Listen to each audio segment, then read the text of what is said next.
Former NFL quarterback turned analyst Kurk Benkert joins us on today's show to talk through Cam Ward and Shedeur Sanders and the realistic chances the Titans could or should take them with the first overall pick. This is the Music City Audible. Let's get to it.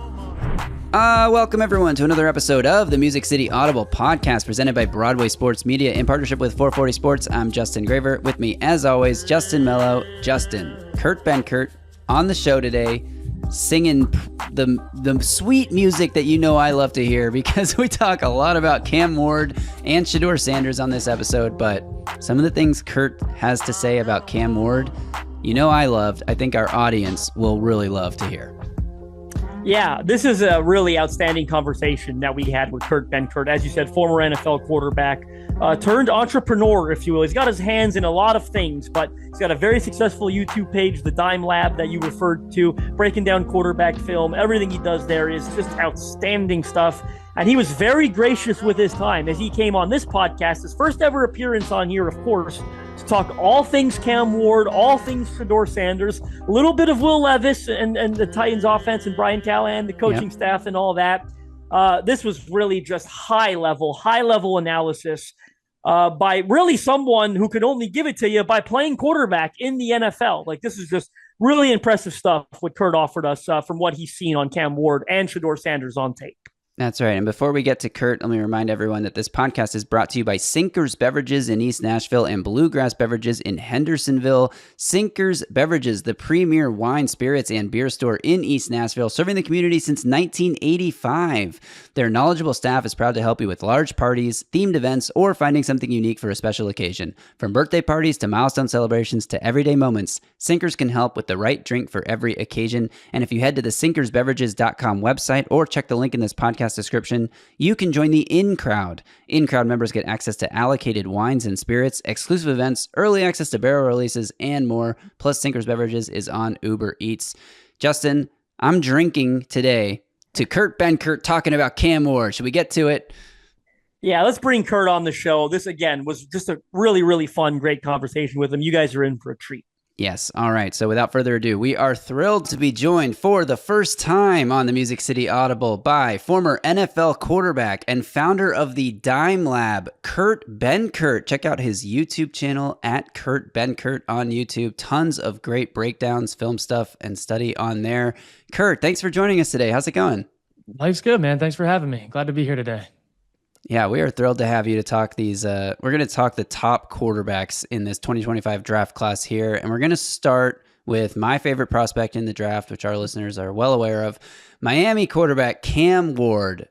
And we've talked a lot about Cam Ward on this podcast. You've done multiple breakdowns on Cam Ward, but one where you say that he is, you know, a high-level prospect that you would feel very comfortable spending the number one pick on. And since we've talked so much about his strengths and his weaknesses, I kind of want to take a different approach here and ask you, if Cam Ward were to become a top 5 NFL quarterback at some point in his future, what would you say has to go right for him at the NFL level to reach sort of that ceiling? You know, I think that he's got to end up in a good situation. And I think, obviously, when you're going to go top 5, the roster-wise might not be set and ready to go. Year 1, year 2, maybe year 3. But I do think that, again, I think he should go to Tennessee. I think they should take him. Was able to talk to some people on the inside that are in different departments, and, you know, it's kind of split. Some people think that it's going to move the needle. Some people think they have too many holes. And it's going to be, in my opinion, one of those things that, like, look, if he goes number 1 overall, if he ends up in Tennessee, the defense was really good last year relative to how much they had to deal with bad turnovers and short fields. And, like, if you put it all into perspective, the Titans defense was really good and they were a problem for a lot of teams. The division is pretty weak relative. Obviously the Jaguars kind of not doing the hottest, and you have the Colts who perpetually always rebuilding, and the Texans who weren't as good as I think people thought they were going to be. And so I do think it's one of those things where, like, one, you got to strike when the iron's hot. And I think that Cam Ward going to the Titans could be one of those good situations. Not every number 1 overall pick looks that way, but I think the Titans aren't a bad spot.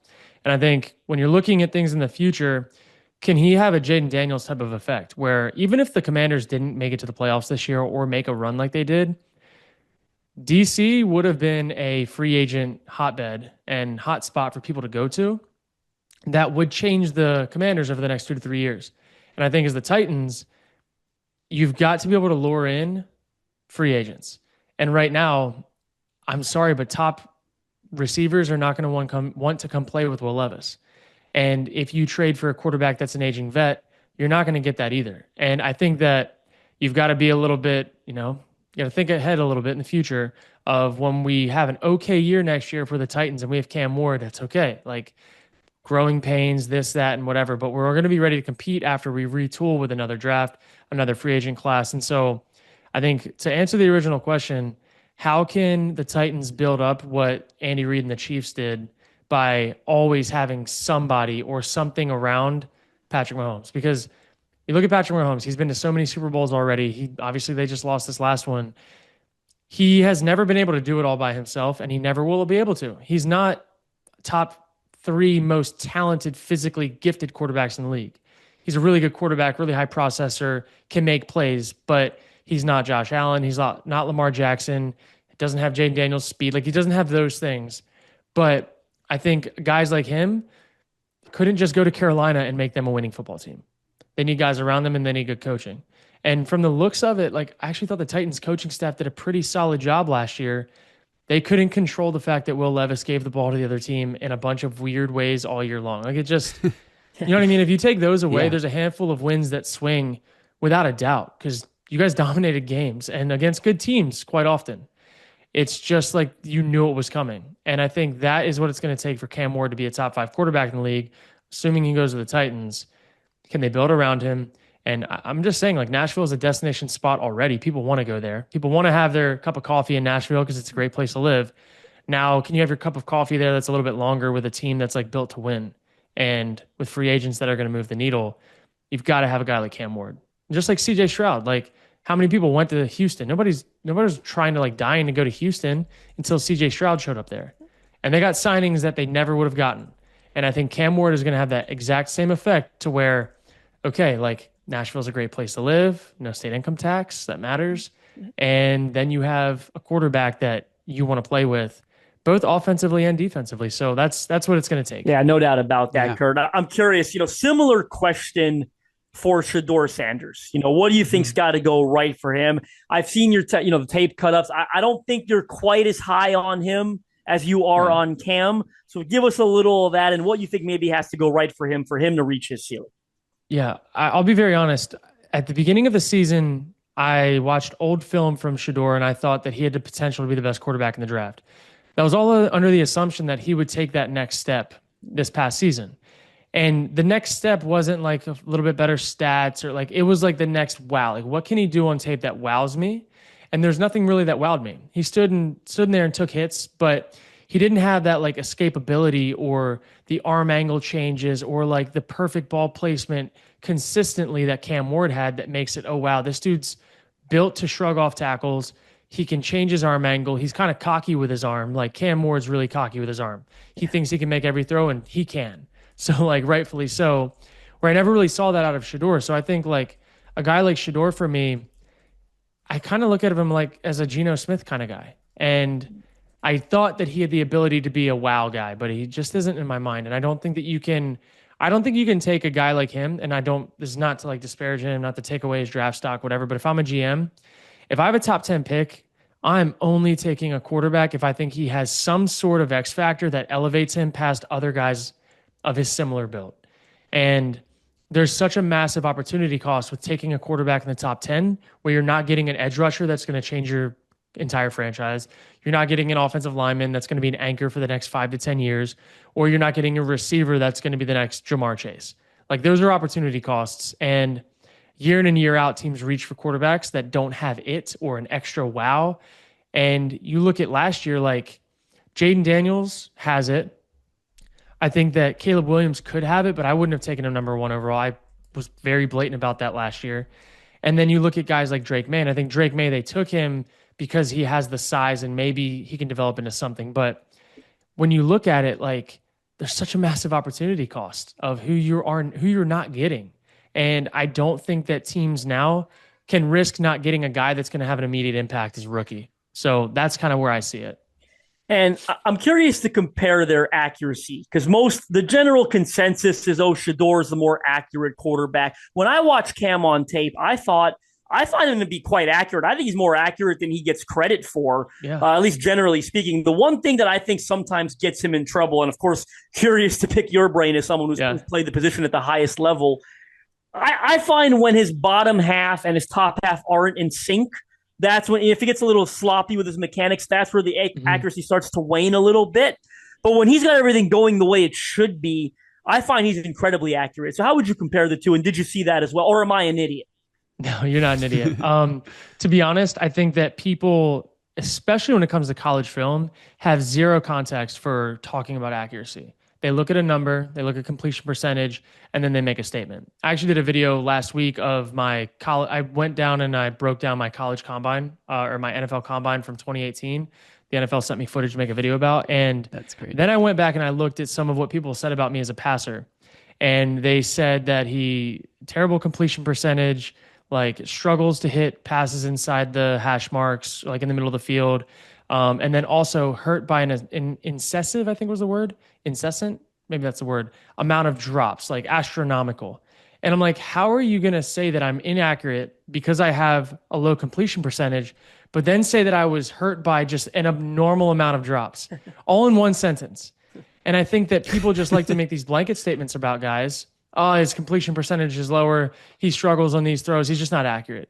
Where I'm like, how many bubbles do we see Shedeur Sanders throw in a game at the line of scrimmage? Like, you can look at quarterbacks all across the land, and a lot of them get an extra 10% on their completion percentage from passes that are behind the line of scrimmage. And some teams do it, some teams don't. The Miami Hurricanes were not one of those teams. They just didn't do that. They ran RPOs and stuff, but like they didn't just throw guaranteed gimme completions that were going to be tackled for losses sometimes. They didn't do it. And not to mention, the Hurricanes were in a lot of shootouts because their defense was terrible. Yeah. And so I know what it's like to be in college when my defense was not playing well. And I remember a game when I was playing against Wake Forest. I made the dumbest decision of my life to throw. I broke like 3 tackles, scrambled, and I threw a prayer down the middle of the field. It was like an arm punt because I'm like, you know what? Our defense is going to let up a score. If we don't convert here or get a PI or something, we're just going to lose this game anyways. And I ended up throwing a pick 6. But it's like, that's where my mind was in college. And then when I got to the NFL, it was like, oh, wait, that's not my job.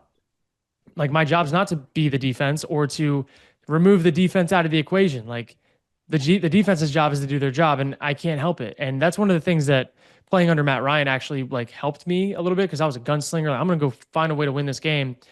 It's like, dude, we have like so many other people that have to do their jobs too. You will play well and you'll lose games. It just happens. But like, I just couldn't compute that in my brain in college. And I think Cam Ward has a little bit of that to him. If he feels like his defense isn't going to get a stop and they're down a touchdown, he's going to try to figure out a way. He wants to win. And I think that when you get to the NFL, you can't necessarily do that because the defenses are so much better, and your bad defense in the NFL will find a way to get a stop sometimes. It happens, like it's football. But I think that there's just a way to play the game shift that needs to happen that I just don't think fans realize that the college game is a different game than the NFL. Entirely different. It's coached differently. The hashes are different. The speed disparities are like all of it's different. So they're playing a different game. And I think Cam Ward's game translates so well to the NFL. And he's not going to be asked to be a superhero like he was in college. So that's what I'm most excited for. And I think, look, if you actually grab their spray charts and where like the ball's being distributed on the field, which some companies have access to that, like I would take Cam Ward every single day, accuracy wise. He can literally pick a spot on the field and make that ball go there in like 3 different trajectories if he wants. I don't see other guys doing that. And the change of not just the arm angle, but the launch, like the angle that it launches at, if it needs to be like a sort of high arcing pass or if he needs to gun it in there. It over the top, Yeah, I just see so much impressive throws on Cam Ward's tape, impressive physical tools, but also the mentality that you can tell he plays with. I'm curious, from your perspective, someone who, like Melo said, has played the game at the highest level, what is it when you watch Cam Ward's tape that impresses you the most, that gets you so excited to say, yeah, this guy could be a top 10, top 5 quarterback in the league. He is deserving of going number 1 overall. Like, what are the 1 or 2 things that impress you so much? I would say the number one thing is, again, it's his arm trajectory of how he can change it and flick it. And like, he has full control of the football. And not a lot of guys have that. A lot of guys need to use their full body, get full rotation into it. Like, he has a whip of an arm that, like, throwing style reminds me a little bit of Mike Vick, where he could just flick it and he could seemingly make it do a lot of different things that other guys just couldn't do. And you see some guys that have to throw it on a frozen rope on every single throw to get it to land where they want it to. And that's not him. And truthfully, he's playing point guard. And he's like point guard plus, though. Like, he could also become a hooper and score and take somebody to the paint. And I think that's where like the modern NFL is going. It's guys that can play point guard at quarterback, but also can be like the number one scorer on the team. And that is what I see out of Cam Ward. And then I see when a free rusher comes in and he can subtly make a move and like shake him, or a bigger guy comes in and gets his hands on him, how he can shrug him off. He's going to get a bad O-line out of a lot of sacks that aren't just running in circles. Like, you see Caleb Williams, like Caleb Williams does have some of that ability, but he's not just like shrugging off big dudes. Like, he's kind of making a miss and then running around back out of the back door, where I think Cam Ward's he's kind of built like a tank, to where he can stand there, be sturdy, and shrug off somebody and keep his eyes downfield, and also then climb the pocket and layer one over the top. It's funny, Graver, before you wrap us up, like, I hate saying this, but I actually had a scout text me because, it's in relation to the Titans, be like, he's got a little Steve McNair to him where he can just shrug something off right there in the backfield. Like, you're just not going to get him down and then make magic. McNair was ahead of his time in that department. He was. And, like, you look at guys like Ben Roethlisberger. Yeah. That was literally an X factor for him. How do you even quantify the ability to shrug people off? Because in football, they teach you sidestep and use your footwork and like what, like, dude, that is literally, if we're talking Madden, that is an X factor. And so for Cam Ward, it's like, that just is something you can't teach. He's built that way. And he blends that into his game so well that, like, I just think he's going to be a problem, man. If the Titans get him, one, and two, build around him, there's no way they can watch his tape with the number one overall pick and be like, damn, like, maybe we need to do this. You know what I mean? If they keep the quarterback they have, which Will Levis, I think he's a great guy. I think he's funny. I actually love watching him play because you never know what the hell's going to happen. But I would never trust the organization like keys in his hand. I just wouldn't. And you can't tell me that you watch Cam Ward on tape and think, damn, that's not worth a swing. Because if you keep Will Levis, you're going to lose your job anyways. Yeah. Right. Like, you are. The take that I have been espousing on this podcast that Melo keeps calling me silly for saying is, this is the last question, and then we'll let you go, Kurt. Really appreciate your time here. But am I so wrong to think that because Cam Ward has the high upside, maybe there's more risk with the turnover-worthy plays and the, just throwing it across his body, across the middle of the field? To me, that's something you can try to coach out of a player, is the reckless decision-making. But am I so crazy to think that it's worth swinging for a higher upside guy, even if that means in 2 years or 3 years from now, you might be doing this whole thing over again? Because I'd rather Brian Callahan be a great coach, but like at the end of the day, if Brian Callahan gets fired and the Titans go another direction, it's like, okay, another new exciting chapter for us to cover. And then you miss out. Right. You miss out on the Cam Ward. Like, exactly. And then you're going to watch Cam Ward in Cleveland or somewhere else that's just changing everything. And I think there's only a handful of guys every so often that are worth swinging at quarterback, in my opinion, for that spot. And last year, that was Jayden Daniels.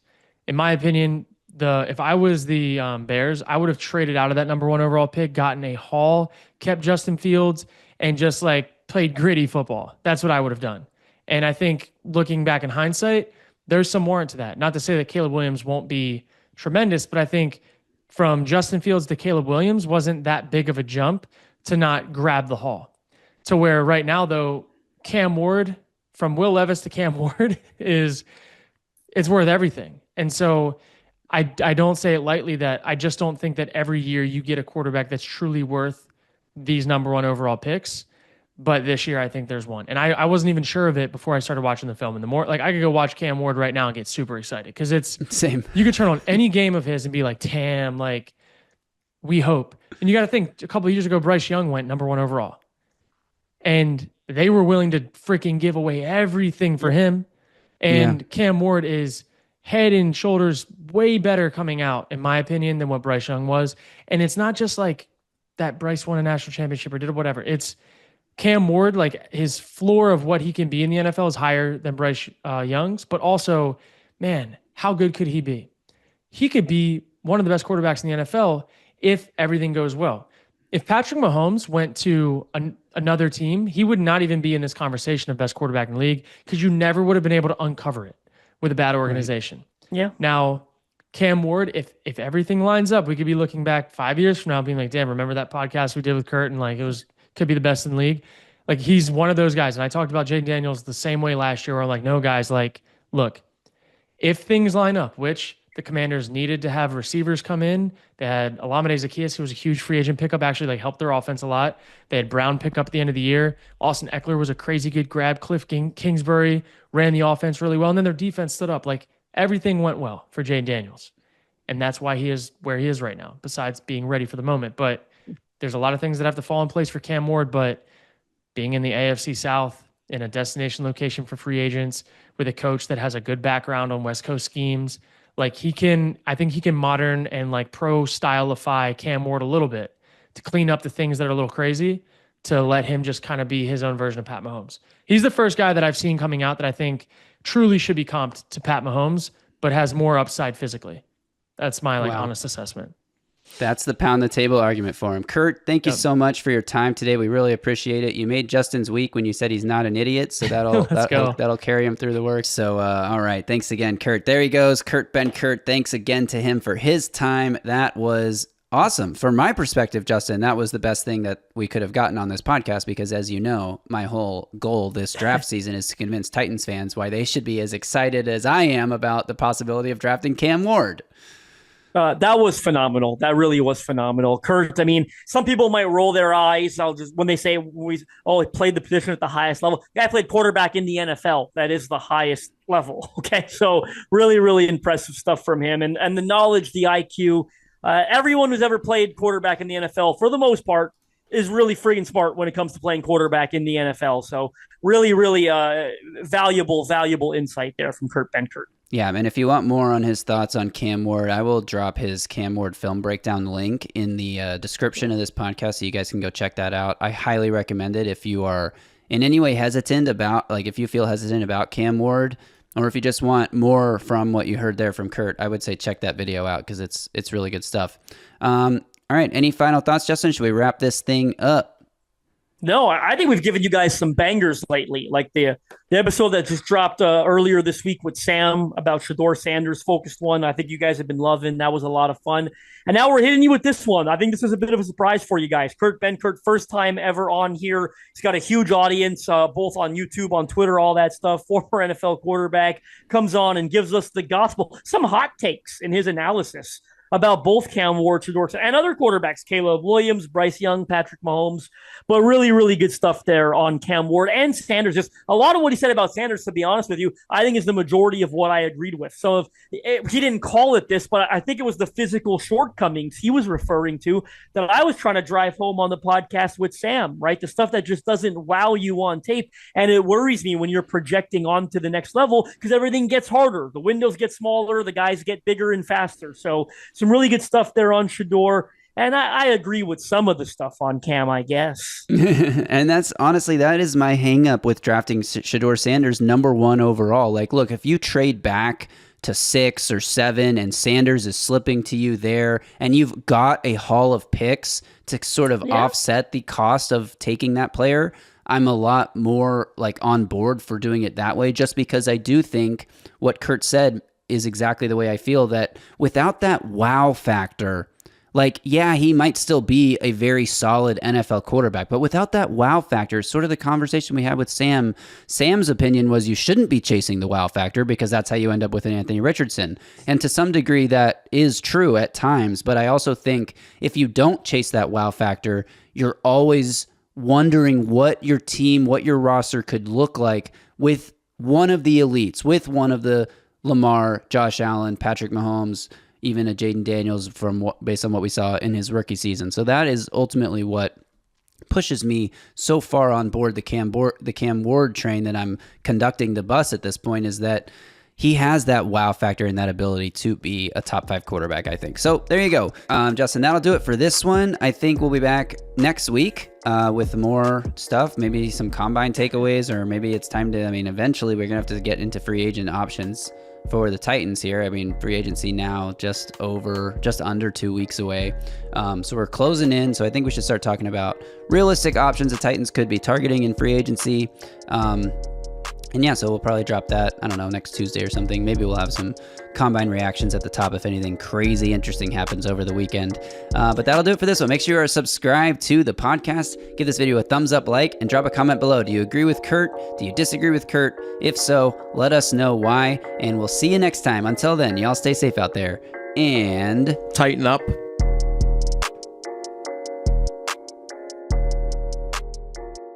A Broadway sports media production.